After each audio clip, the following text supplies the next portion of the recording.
Hello बच्चों, मैं शिखा learn smart with Ashok बकारिया की क्लासेस में आपका फिर से वेलकम। बच्चों 10th क्लास का क्लास सेशन हमने लिया था जिसमें हमने डिस्कस किया था आपका two linear equation in two variables के अंदर, और साथ में कुछ उससे हमने क्वेश्चंस भी करे थे आपके। ठीक है, क्वेश्चन नंबर 1, 2, 3 जो आपकी बुक में है वो हमने सोल्व कर लिए थे। तो मैंने आपको बताया था कि आज का जो सेशन रहेगा इम्पॉर्टेंट रहेगा किसके लिए, क्योंकि आज हम जो डिस्कस करेंगे आपके ग्राफिकली उसको कैसे रिप्रेजेंट करते हैं, उसको ग्राफिकली सॉल्व कैसे करते हैं। तो बहुत से उसमें ये एक क्वेश्चन बन ही जाता है, पेपर में आता ही है ग्राफ से रिलेटेड। चलिए स्टार्ट करते हैं। तो आपका जो 4th क्वेश्चन है बच्चों, उसमें दे रखा है कि which of the following pairs of the linear equations are consistent है या इनकंसिस्टेंट है। ठीक है, अगर वो कंसिस्टेंट है, क्या है वो, अगर कंसिस्टेंट है तब हमें उसको कैसे सोल्यूशन निकालना है, ग्राफिकली निकालना है। ठीक है, तो सबसे पहले हमें क्या चेक करना है कि अगर वो कंसिस्टेंट है तभी हम उसका क्या करेंगे, ग्राफिकली निकालेंगे, अदरवाइज नहीं निकालेंगे। चलिए पहला क्वेश्चन है x plus y is equal to 5। ठीक है, और दूसरी इक्वेशन है 2x plus 2y is equal to 10। Clear बात। तो कंसिस्टेंसी चेक करने के लिए हमने कल डिस्कस किया था कि हम लीनियर इक्वेशंस को लेते थे, उससे कंपेयर करते थे, कंपेयर करने के बाद उसको रेशोस में लिखते थे, फिर हम चलते थे। लेकिन जब आपको इसको ग्राफिकली करना है तब आपको ज़्यादा लंबा लेने की ज़रूरत नहीं है। आप ऐसे लिख सकते हो कि वी गेट, हमें क्या प्राप्त हुआ है, हमें ये प्राप्त हुआ है कि इस केस में a1 कितना रहेगा बच्चों, 1 रहेगा। ठीक है, और b1 कितना होगा, वो 1 होगा, और c1 कितना होगा, c1 होगा -5, क्योंकि वो इक्वल के दूसरी तरफ है। ठीक है ना, आपकी जो जनरल इक्वेशन रहती थी a1x b1y plus c1 is equal to 0 रहती थी। ठीक है, तो ये वाला जो c1 है वो दूसरी तरफ है, तो ऑटोमेटिकली किस में हो गया, माइनस में हो गया। मतलब कि ये -c1 था, जब माइनस दूसरी तरफ चला गया तो c1 इज इक्वल टू -5 हो गया। अगर जिसको ये वाली चीज़ में डाउट है तो प्लीज़ वो प्रीवियस वीडियो ज़रूर देखें, उसमें आपको अच्छे से समझ में आएगा कि ये चीज़ हम क्या बात अभी कर रहे हैं। ठीक है, a2 is equal to 2 and b is equal to 2 and c is equal to -10। Clear बात। अब इसको रेशोस में लिखिए, रेशो में लिखने के बाद 1/2 and b1 over v2 is equal to 1/2 and c1 over c2 is equal to -5 and -10 cancel out कर दिया। 5 मीन्स कि सारे के सारे क्या आ रहे हैं बच्चों, इक्वल आ रहे हैं। a1 equal to b1 and b1 equal to c1 and c1 is equal to c2। ठीक है, सभी के सभी इक्वल आते हैं, तो इसका मतलब क्या है, ये कंसिस्टेंट है। क्लियर बात। कंसिस्टेंट हमारे दो ही केस में होते हैं, जब कंपेलर मीन्स कि जब कोई भी इक्वल नहीं रहता और जब इस तरीके से इक्वल्स होते हैं, मैनी सॉल्यूशंस होते हैं, तब ये क्या रहता है, कंसिस्टेंट होता है।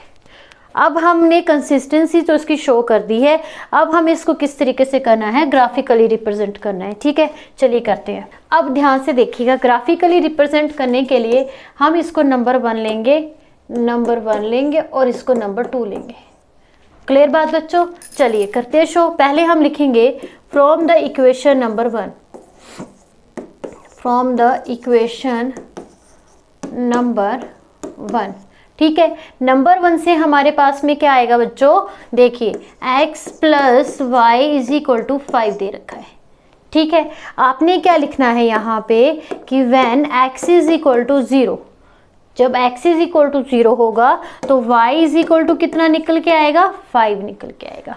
आप यहाँ पे एक छोटा सा टेबल भी बना सकते हो जिसमें आपने इस इक्वेशन के x और y के पॉइंट लिखने हैं। ठीक है, कि when x is equal to 0 and y is equal to 5।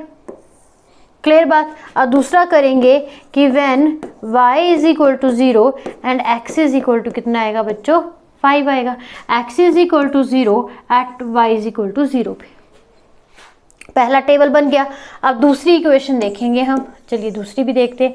दूसरी इक्वेशन है हमारे पास में 2x and 2y is equal to 10। Clear बात। यहाँ पे अगेन फिर कहेंगे कि when x is equal to 0, x is equal to 0 means कि 2y is equal to 10 and y is equal to कितना आ जाएगा बच्चों, 5 आ जाएगा। ठीक है, अब क्या करेंगे कि when y is equal to 0, then 2x is equal to 10 and x is equal to 10/2 and x is equal to कितना आ जाएगा बच्चों 5 आ जाएगा। ठीक, हमारे पास में जो टेबल बनेगा, यहाँ पे बनाती हूँ मैं इसका टेबल टेबल जो बनेगा यहाँ पे मैं बना रही हूँ टेबल। ठीक है, क्या बनेगा table, x and y when x is equal to 0 and y 5 and y is equal to 0 and x is equal to 5। देखिए अब बात आती है कि 0 0 हमने क्यों लिया है। 0 0 हम ऐसा नहीं कि 0 ही लेंगे, अब 1 2 3 4 5 कुछ भी ले सकते हैं, पर 0 जो रहता है एक सॉल्व करने में इजी रहता है। अगर मैं सिंपल वे में बताऊँ तो सॉल्व करने में इजी रहता है कि हमें पता चल जाएगा कि ईजिली हो जाएगा। अगर वहीं पे हम 1 2 3 4 5 कुछ लेंगे तो कैलकुलेशन बढ़ जाएगी, बस ये बात है। अब ग्राफ में कैसे करेंगे, देखिए ग्राफ के केस में सबसे पहले हम बना लेंगे आपको ग्राफ पेपर वहाँ पे दिया जाएगा। ठीक है, तो आपको वहाँ पे लाइंस वगैरह कुछ नहीं लगानी है, आपको पॉइंट्स का सब कुछ पता होगा, आपको सिर्फ ये बनाना है, कोऑर्डिनेट का जो सिस्टम है ये बनाना है।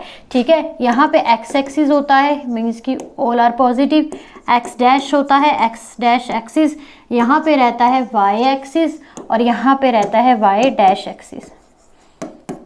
क्लियर बात। और यहाँ पे बच्चों आ जाता है आपका ओरिजिन, मीन्स की सेंटर पॉइंट। अब आपके पास में आप दोनों टेबल को एनालाइज करोगे, आप देखोगे हाईएस्ट कितना जा रहा है, 5 जा रहा है, 5 है, तो आपको टेबल भी उसी तरीके से बनाना है। मीन्स कि जो ग्राफ में जो नंबरिंग करनी है इनको ध्यान में रख के करनी कि कितने का गैप आप रखोगे और कितने तक जा रहा है। तो यहाँ पे सिंपल है कि 5 तक है। और देखिए अगर आपके पास में कोई नेगेटिव नहीं दे रखा है तो नेगेटिव वाले नंबर्स लिखना ज़रूरी भी नहीं है, क्योंकि सारे के सारे पॉजिटिव में है। देन 1 2 3 4 एंड 5, यहाँ पे आएगा 1 2 3 4 एंड 5। क्लियर बात। अब हमारे पास में देखिए when x is equal to 0, when x is equal to 0 क्या आया, x हमारे पास में 0 आया है। क्या आया बच्चों, 0 आया। ठीक है, x is equal to 0 and y is equal to 5, ये आया नंबर, सिंपल एक लाइन। और जब आपके पास में x 5 था देन y भी क्या आ गया, 0 आ गया। तो ये एक नंबर लाइन जो हमारी स्ट्रेट लाइन की इक्वेशन जो बनती है वो ये प्लॉट हो गई है। ध्यान से देखिएगा, आपको हर एक चीज़ इस तरीके से मेंशन करनी है। ऐसा नहीं है कि एक सिंपल लाइन लगा के आप आ जाओगे और आप सोचोगे कि हमें पूरा नंबर मिल जाएगा, नहीं। अब इसके बाद क्या करना है, दूसरे वाले को भी आप चेक करोगे तो वो भी इसी पे ही लाइन आपकी बनेगी। क्लियर बात। देखिए अब हमारा ये जो बना है ए, ठीक है, इसको नाम दे देंगे बी, इसको कुछ भी नहीं देंगे नाम हम, क्योंकि ये हमारे सिर्फ एक स्ट्रेट लाइन बन रही है। हमें ये नहीं बोला गया कि कोई ट्रायंगल बनाइए या कुछ करिए। पहली लाइन भी इधर से जा रही है, दूसरी लाइन भी इधर से जा रही है। ठीक है, दोनों का इक्वेशन सेम है, दोनों का पॉइंट सेम है। अब यहाँ पे जो पॉइंट बन के आएगा बच्चों वो आएगा 0,5 और यहाँ पे जो बन के आएगा 5,0। यहाँ पे आप लिखोगे कि x plus y is equal to 5 और यहाँ पे आप लिखोगे 2x plus 2y is equal to 10। ये ज़रूरी है लिखना। ठीक है, कि दोनों इक्वेशन से रिजल्ट सेम आया है, तो ये हमारा क्या बन गया बच्चों, ग्राफ बन गया। क्या बन गया, ग्राफ बन गया। अब चलते हैं उन पे जिनका मीडियम हिंदी है। देखिए हिंदी वाले बच्चे क्या करेंगे, ज़्यादा कुछ नहीं है, करने का तरीका सारा यही है। बस आपको करना क्या है, यहाँ पे एक्सिस की जगह पे आपको अक्ष लिखना है। क्या लिखना है, अक्ष लिखना है बस। एक्स अक्ष, यहाँ पे एक्स डैश अक्ष, ये आपका वाई डैश अक्ष। ठीक है, और ये एक्स आपका आ जाएगा और यहाँ पे ये फिर से पॉजिटिव वाला आ जाएगा। ठीक है, और जहाँ पे भी मैंने फ्रॉम द इक्वेशन लिया है 1, वहाँ पे आपने बच्चों ने क्या कर देना है, समीकरण 1 से। क्या लिख देना है हिंदी वाले बच्चों ने, समीकरण 1 से, समीकरण नंबर 1 से। ठीक है, और जहाँ पे भी मैंने व्हेन लिखा है वहाँ पे आपने क्या क्या लिख देना है बच्चों, हिंदी वाले बच्चों ने वहाँ पे लिख देना है जब x इज इक्वल टू 0 था, जब y इज इक्वल टू 0 था, तब y इज इक्वल टू इतना आया, तब ऐसे करके आपने इसको लिख देना है। बात समझ में आई। मैंने दोनों तरीकों से बता दिया कि अगर हिंदी का मीडियम का बच्चा है, इंग्लिश मीडियम का बच्चा है तो कैसे करना है। मेन आपने ध्यान क्या देना है बच्चों, ग्राफ में देना है कि यहाँ पे पॉइंट्स लिखना ज़रूरी है और जो आपने लाइन बनाई है, जिस लाइन से जो पॉइंट आए उसको भी लिखना ज़रूरी है, तभी आपको पूरे के पूरे नंबर मिलेंगे, अदरवाइज नहीं मिलेंगे। और बिल्कुल क्लियर बनाना है कि ताकि देखने से भी पता चले कि बच्चे ने ठीक किया है। चलिए नेक्स्ट क्वेश्चन देखते हैं हम। नेक्स्ट क्वेश्चन में क्या है बच्चों, हमारे पास में आ जाता है कंसिस्टेंस चेक करनी है। मैंने बता दिया आपको कि अगर कंसिस्टेंट होगा तभी आपने ग्राफ करना है, बट डिपेंड करेगा कि क्वेश्चन कैसा है। अगर वहाँ पे नहीं लिखा गया है कि कंसिस्टेंसी और इनकंसिस्टेंसी का नहीं करना है तो आपने सिर्फ ग्राफ को ही ध्यान में रखना है, अगर दिया है तभी आपने करना है। तो ये जो नेक्स्ट क्वेश्चन है मैं इसकी कंसिस्टेंसी नहीं चेक करूँगी, मैं सिर्फ आपको इसमें ग्राफ में कैसे करेंगे वो सॉल्व करके देखेंगे। ठीक है, कोई भी क्वेश्चन ले लेते हैं। चलिए थर्ड क्वेश्चन लेते हैं हम। 2x + y - 6 = 0 and 4x - 2y - 4 = 0। ठीक है बच्चों, मैं ये क्या समझा रही हूँ आपको कि ग्राफ में इसको कैसे लिखेंगे। क्लियर बात, बाकी आपने देख लेना है कि कंसिस्टेंट और उसका क्वेश्चन कैसे पूछा गया है। क्लियर बात, देखिए नंबर 1 एंड नंबर 2 फिर से क्या करेंगे, from the equation number 1, from the equation number 1 then we get, क्या लिखेंगे, 2x + y = जो +6 -6 इस तरफ तो दूसरी तरफ किस में कन्वर्ट हो जाएगा, +6 में। आप क्या करेंगे कि व्हेन x = क्या लेंगे बच्चों, 0 लेंगे। 0 लेंगे तो y कितना आ जाएगा मेरे पास में, 6 आ जाएगा। साथ साथ में टेबल भी बना लेना आपने, टेबल इंपॉर्टेंट है।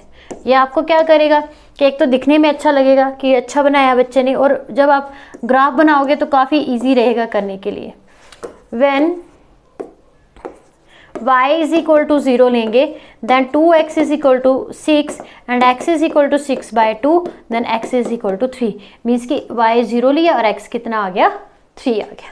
ठीक है, अब दूसरी इक्वेशन पे चलते हैं बच्चों। देखिए दूसरी इक्वेशन क्या बनेगी, taking from the equation number 2। Equation number 2 है 4x - 2y, इस तरफ -4 है, दूसरी तरफ जाके क्या बन जाएगा बच्चों, +4।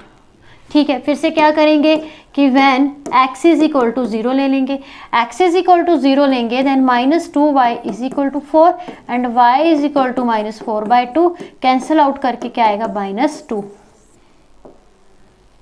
ठीक है, और टेबल वही है कि टेबल साथ साथ में रखना है आपने।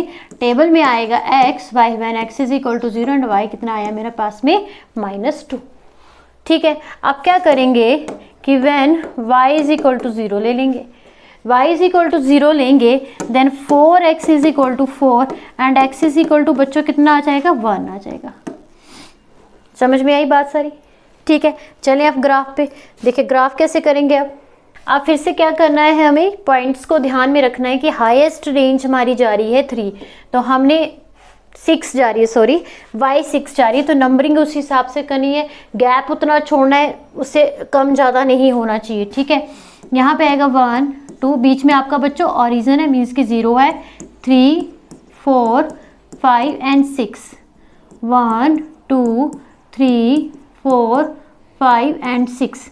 और यहाँ पे आप देखोगे कि y डैश आपका -2 आया है, तो आपने इस तरफ के भी नंबर लिख देने हैं y डैश के नीचे वाले, -1 -2 -3 -4 -5 एंड -6, इस तरफ के भी लिख सकते हो आप, -1 -2 -3 -4 -5 एंड -6। ठीक है, बन गया ग्राफ। चलिए अब हम देखते हैं आपके कौन कौन से पॉइंट कैसे चलेंगे। पहला टेबल देखते हैं, व्हेन x = 0, व्हेन x = 0 तो y कितना आएगा बच्चों, 6 आएगा।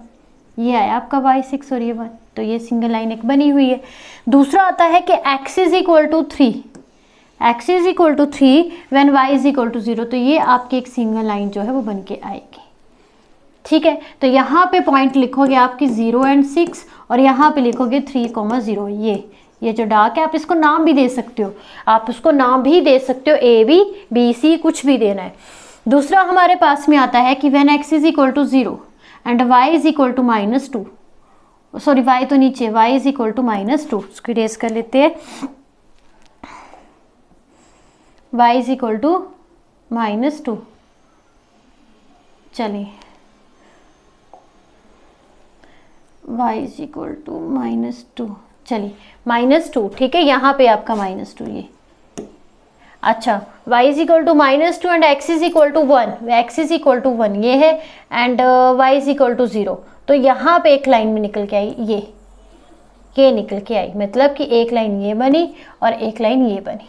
ठीक है, तो यहाँ पे बच्चों पॉइंट जाएगा आपका 0 एंड -2, ठीक है, और यहाँ पे पॉइंट जाएगा आपका 1,0। क्लियर बात। अब आप देखोगे कि ये जो पॉइंट है एक जगह पे जाके मिल रहे हैं, तो यहाँ पे ये बच्चों एक ट्रायंगल की तरह बना रहा है, तो ये इसको हम ए नाम दे देंगे, बी नाम दे देंगे, सी नाम दे देंगे। तो कई बार क्वेश्चन क्या आ जाता है कि जैसे जहाँ पे आपकी ट्रायंगल बन रही है तो ए बी सी के सभी कोऑर्डिनेट लिखिए। ठीक है, तो अब आप इसको देखोगे, ए पे बना आपका, ठीक है, ए पे आपका आया 1 एंड 0, ठीक है, सी पे आपका आया 3,0 और एक जो पॉइंट आपका बी पे बन रहा है तो वो आपने यहाँ से चेक करना है, ग्राफ में चेक करना है। तो इसको देख के लग रहा है कि वो कोऑर्डिनेट बन के आ रहे हैं 2,2।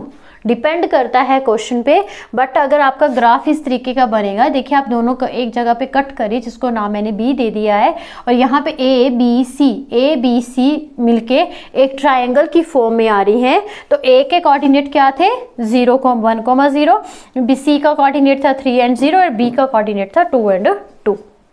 बात समझ में आ गई बच्चों? सिंपल सा था, कुछ मुश्किल नहीं है, बस ध्यान से करना है। अगर इस तरीके से और भी क्वेश्चन आएंगे जहाँ पे आपका ट्रायंगल टाइप की शेप बनी है, तब आप उसको आसानी से कर सकते हो, बट ग्राफ पे ध्यान देना है। ग्राफ वाले क्वेश्चन बहुत ईजी है, बस ये टेबल कैसे सॉल्व करना है और उसको रिप्रेजेंट कैसे करना है। ठीक है, चलिए आगे देखते हैं नेक्स्ट क्वेश्चन क्या है हमारा। टाइप के क्वेश्चंस आएंगे आपके ग्राफ के। ठीक है, अगर आपको इससे रिलेटेड और भी क्वेश्चंस करने हैं तो आप मुझे कमेंट सेक्शन पे बता सकते हैं कि मैम थोड़े क्वेश्चंस और प्रैक्टिस करवाए, कि इतने अगर इनफ है तो भी काफ़ी है। देखिए नेक्स्ट जो क्वेश्चन है हमारे पास में, यहाँ पे देखिए एक आयताकार बाग है, ठीक है, जिसकी लंबाई चौड़ाई जो है 4 मीटर, लंबाई चौड़ाई से 4 मीटर अधिक है, और जो उसका अर्ध परिमाप है, मतलब कि अर्ध परिमाप उसका 36 मीटर है। बाग की जो है भीमाएं ज्ञात करनी है। अब जो भीमाएं ज्ञात करनी है, देखिए ग्राफ का पढ़ रहे हैं तो ग्राफ से भी निकाल सकते हो आप, अगर सिंपल दूसरे तरीके से निकालने वैसे भी निकाल सकते हो। क्लियर बात। चलिए ग्राफ से भी इसको हम करके देखेंगे कि ग्राफ से अगर निकालने को पूछी जाए तो कैसे निकालेंगे। पर फर्स्टली हमको क्या बनानी पड़ेगी, इक्वेशन बनानी पड़ेगी। ठीक है बच्चों, तो पहले हमारे पास में क्या आएगा कि half of the perimeter of the rectangle garden whose the length is 4 metre more than width. ठीक है, देखिए जो चीज़ हमें ढूंढनी है, जो चीज़ निकालनी, उसको हम क्या करेंगे, सपोज कर लेंगे। ठीक है, तो लेट कंसीडर कर लीजिए कि जो आपकी विड्थ है, विड्थ मैंने ले ली x सेंटीमीटर, ठीक है, और मैंने लेंथ कितनी ले ली बच्चों, y सेंटीमीटर। ठीक है, विड्थ मीन्स क्या, आपकी चौड़ाई, और लेंथ मीन्स आपकी उसकी लंबाई, रेक्टेंगल एक बाग की, गार्डन की। ठीक है, आगे हमें कहा गया है, अकॉर्डिंग टू द क्वेश्चन हमसे कहा गया है कि जो आपकी लेंथ है, मतलब कि जो आपने लेंथ सपोज करी है वो 4 मीटर क्या है, ज़्यादा है। क्या है, 4 मीटर ज़्यादा है एज कंपेयर टू विड्थ। ठीक है, ये आपकी विड्थ आ गई बच्चों और ये आपकी लेंथ आ गई। अब इस चीज़ को ध्यान से समझिएगा। ठीक है, ये कह रहा है कि जो आपकी लेंथ है, लेंथ मीन्स क्या, y जो है वो विड्थ से 4 मीटर ज़्यादा है। विड्थ से कितनी ज़्यादा है, 4 मीटर ज़्यादा। विड्थ से 4 मीटर ज़्यादा है क्या, लेंथ। इस टाइप की इक्वेशन कह रहा है वो कि ये आपकी विड्थ है, ये आपकी लेंथ है और ये 4 मीटर चौड़ाई से ज़्यादा है। तो क्या ये इक्वेशन इक्वेट होगी, नहीं होगी। ये इक्वेट कैसे होगी, जब हम इसका 4 मीटर इस तरफ शिफ्ट करेंगे तभी ये इक्वल आएगी ना, तभी ये इक्वल आएगी। जब ये इस तरफ शिफ्ट होगा तभी ये इक्वल उसके बराबर होगा। ठीक है, तो इसको हम कैसे लिखेंगे बच्चों, इसको हम और करके लिख सकते हैं कि y minus x is equal to 4। एक तो बन गई। दूसरा हमें कहता है कि इसका जो पेरीमीटर है वो 36 है। तो आपका ये रहा रेक्टेंगल। रेक्टेंगल का क्या रहता है, एक लेंथ रहती है, एक ब्रेड्थ रहती है, एक लेंथ होती है, एक ब्रेड्थ होती है, इस तरीके से चलता है। ठीक है, इसका जो पेरीमीटर आता है बच्चों वो आता है 2x एंड 2y के इक्वल। 2 को तुम बाहर ले लोगे, देन x प्लस वाई आएगा। अब हाफ करना है, मीन्स कि इसका 1 2 कैंसिल आउट, तो आपका जो हाफ ऑफ द विड्थ आएगा x plus y is equal to 36। तो ये दो इक्वेशन जो है वो बन के आएंगी। ठीक है बच्चों, ये दो इक्वेशंस जो है वो बन के आएंगी। अब आपको इसको ग्राफ में करना है, ग्राफ में करिए, सिंपल करना है, सिंपल करिए, जैसे भी आपको अच्छा लगता है आप कर सकते हैं। पर चलिए हम ग्राफ के क्वेश्चंस करें तो ग्राफ से ही डिस्कस करेंगे, थोड़ी और हमें नॉलेज हो जाएगी कि ग्राफ का अगर क्वेश्चन बन जाए तो कैसे उसको सॉल्व करेंगे। ये नंबर 1 ले लीजिए, नंबर 2 ले लीजिए। क्या करना है, फिर से फ्रॉम द नंबर 1 क्या लेंगे कि when x is equal to 0 ले लें, ठीक है। Then y minus 0 is equal to 4, means कि y इज इक्वल टू कितना आ जाएगा बच्चों, 4 आ जाएगा, ठीक है। कब, जब मैंने x क्या लिया, 0 लिया। अब मैं y को 0 ले रही हूँ, then minus x is equal to 4, means कि x इज इक्वल टू -4, ठीक है। टेबल बना लीजिए, टेबल के अंदर क्या आएगा, एक x आएगा, एक y आएगा, ठीक है। जब x 0 था तो y आपका 4 आया, जब y 0 था तब आपका x माइनस 4 आया, बात खत्म। अब दूसरा वाला ले लीजिए, दूसरे वाले में क्या दे रखा है, x प्लस वाई, तो when x is equal to 0 लेंगे तो y इज इक्वल टू 36 आएगा, ठीक है। और y इज इक्वल टू 0 लेंगे then x is equal to 36 आएगा। दोनों केस में क्या आ रहा है, टेबल हमारा क्या बन के आ रहा है, ये टेबल बन रहा है x y x 0 36 0 and 36, clear बात, ठीक है। ये थोड़ा सा मैंने ऐसे जल्दी से लिख दिया है। अब हम इसको ग्राफ में देखेंगे कि ग्राफ में कैसे बनेगा। आप ऐसा करेंगे, हम ऐसा करेंगे कि यहाँ पे एक टेबल बना लेते हैं, पहली वाली लाइन का और दूसरी वाली लाइन का, ऐसे, क्लियर। पहली लाइन जो थी बच्चों वो थी y minus x is equal to 4 थी, और जिसके टेबल में वैल्यूज आ रही थी 0 4 0 एंड -4। दूसरी थी आपकी 36 करके, तो वो दोनों केस में हमारी 36 ही आ रही थी जब हम x और y को 0 ले लेते, 0 एंड 36 0 एंड 36, क्लियर बात। चलिए हम देखें इसको कैसे ग्राफ में करेंगे।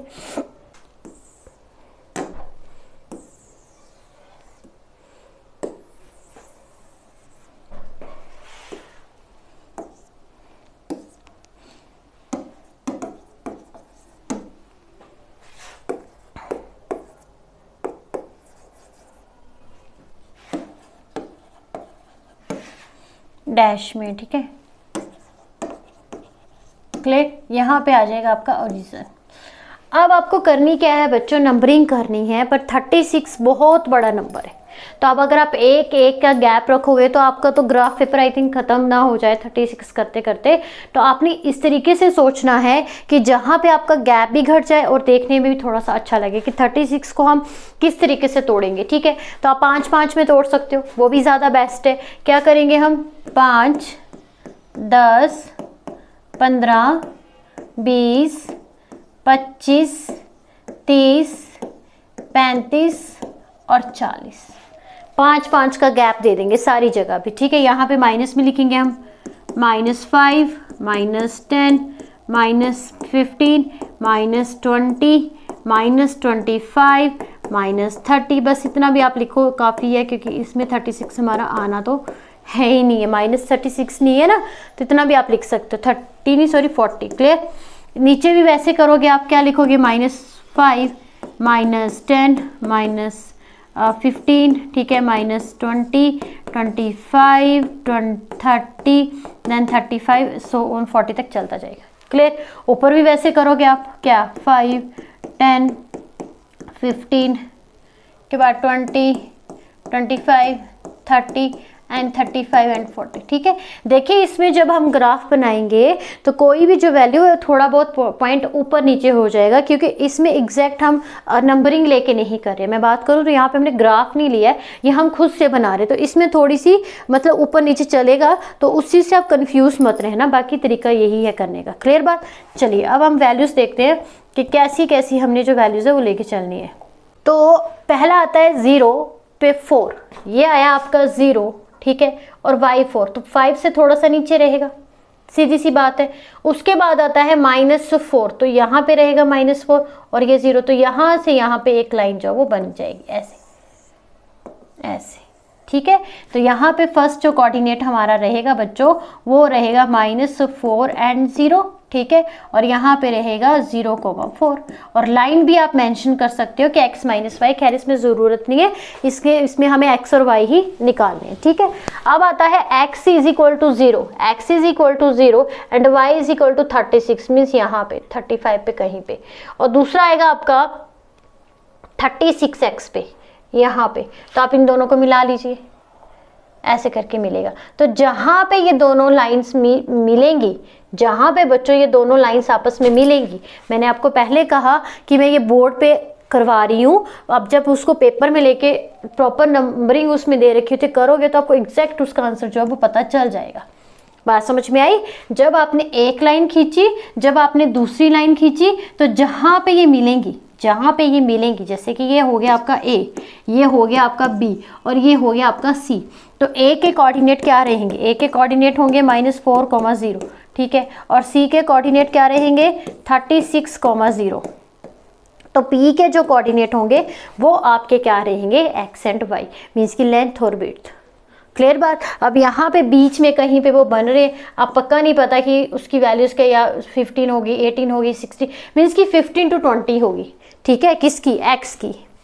x की जो वैल्यू होगी 15 और 20 के बीच में होगी। आप जब उसको प्रॉपर चेक करोगे तो कोई ना कोई आपको आंसर मिल जाएगा। और यहाँ पे अगर y की बात करेंगे तो y भी यहाँ पे आ रहेगा, आपके 15 के आसपास ही आ रहा है, ठीक है। अब जब वो प्रॉपर हमें नंबर मिलेगा, नंबरिंग करेंगे तो वो हमें बिल्कुल एग्जैक्ट पता चलेगा। बट आपको करना क्या है कि एक लाइन लेनी है, दूसरी लाइन लेनी है, जहाँ पे ये इंटरसेक्ट करेंगी वो आपका x और y होगा, ठीक है।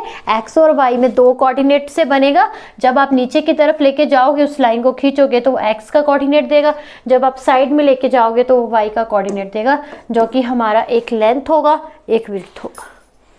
बात समझ में आ गई आपको? ठीक है। इस क्वेश्चन को घर में ज़रूर कीजिएगा और मुझे बताइएगा कि x और y कितना निकला है आपका, ठीक है। नेक्स्ट देखते हैं हम।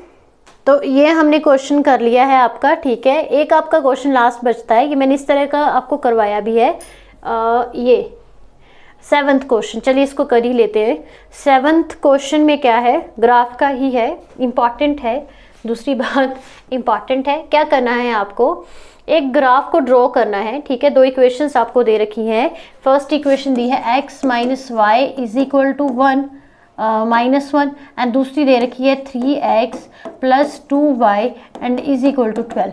तो इसको आपने क्या करना है बच्चों? ग्राफिकली शो करना है और एक ट्रायंगल आपकी बनेगी। आपको उसके एक्स एक्सिस मीन्स कि जो जहाँ पे ट्रायंगल बनती है उसके वर्टिक्स लिखने हैं और शेडेड पोर्शन करना है, ठीक है। समीकरणों को दे रखा है, उससे रिलेटेड ग्राफ खींचना है।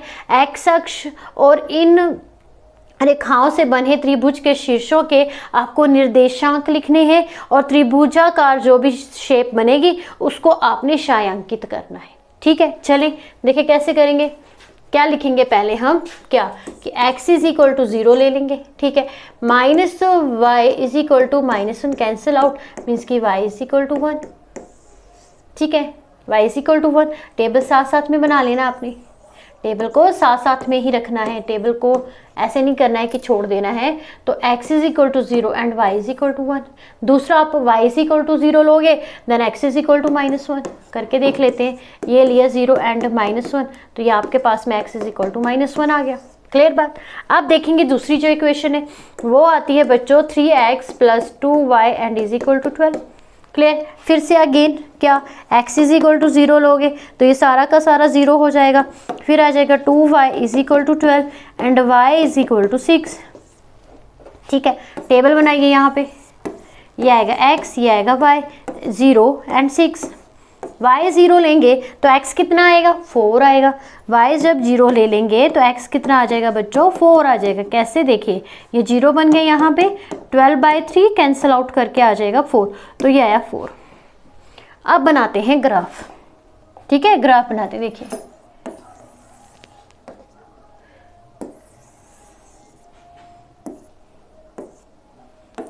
y dash y axis y dash x dash and x। Clear? अब हमको देखना है, नंबरिंग चेक करनी है। तो ये तो 6 तक है, तो आप उसमें 1 1 का मतलब कि 1 1 करके लिख सकते हो, जैसे 1 2 3 4 एंड 5 एंड 6, ठीक है। इस तरफ भी चलिए 1 2 3 4 5 एंड 6, ओके।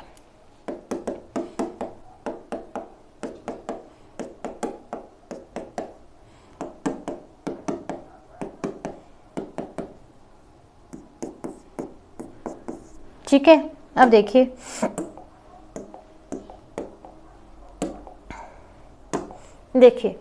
अब हमारे पास भी पहले x क्या दे रखा है, 0 दे रखा है, और y कितना दे रखा है, 1 दे रखा है।